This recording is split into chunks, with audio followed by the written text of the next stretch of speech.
Foreclosures. Oh, unfortunately a bad fact of life in this very troubled economy. What can you do? What can you do when you want to get out from under that mortgage? Is there anything you can do? Well, that brings us to this week's case. It involves a woman who refinanced her house when times were a little better than they are right now. And unfortunately, she got into a mortgage that isn't working for her at all, wants to get out from under the mortgage, and so she went back to look at the paperwork she had, thought about what she could do, she consulted with an attorney, and she then sued the mortgage company. The company that gave her the mortgage, she sued them saying, you know what, you guys screwed up when you gave me this mortgage and I want to rescind the mortgage. Rescind the mortgage. What does that mean? That means basically bring it into the contract, put everything back the way it was. It's going to be just as if the mortgage was never written and I owe you nothing, you owe me nothing. We go back to ground zero. We go back to the beginning. And that's what she wanted to do. So she brought that case. And what she said was that she didn't get certain papers when the mortgage was signed. She said she didn't get the truth in lending forms that were required by federal law to be given to her. She said that the bank never gave her those, and as such, she didn't have an opportunity to reflect upon that mortgage, and she didn't get a chance to use the cooling off period that would be available to her, and therefore, she said, mortgage, it's no longer in play, it's basically non-existent because you guys, mortgage company, didn't do what you were supposed to do originally. Well, it went forward to trial.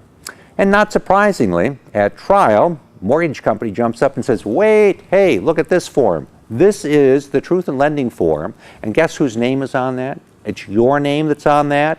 You signed this form, acknowledging that you received the form, so sweetheart, you signed it, you're responsible. She said, no, that's not the case. I signed a bunch of forms and I really didn't know what those forms were all about. But importantly, I didn't get a copy of that form. I didn't get a chance to take it home, look at it, and give consideration to it.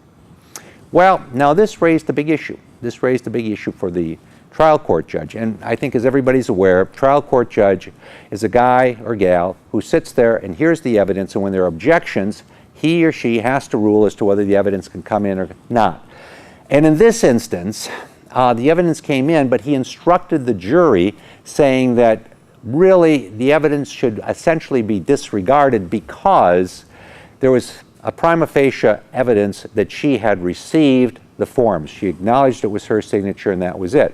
Well, that very important question then went up to an appellate court. The appellate court looked at it and they said, no, you know what, judge, you got it wrong here. You got it wrong here.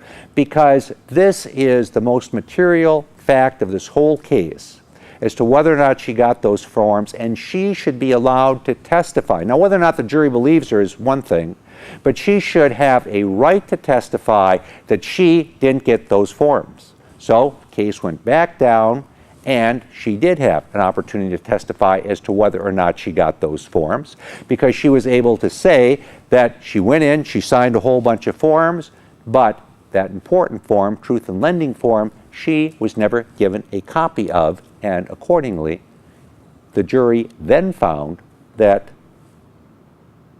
hey, the mortgage does not exist. Mortgage does not exist. The jury found in her favor. Throughout the mortgage, she no longer had an obligation under that agreement. All right, what's this all about? Well, this is about a simple thing, and that is mortgages are very complex instruments, very complex contracts. There's a lot of legal theory that go into them.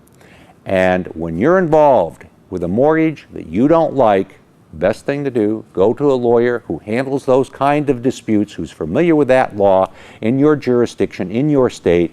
Find out what your rights are, because you never know. You never know. You may not have that obligation that the bank is saying you have. All right, we bring you this case as we bring you cases every week so you know how the law works. I'm David Allen.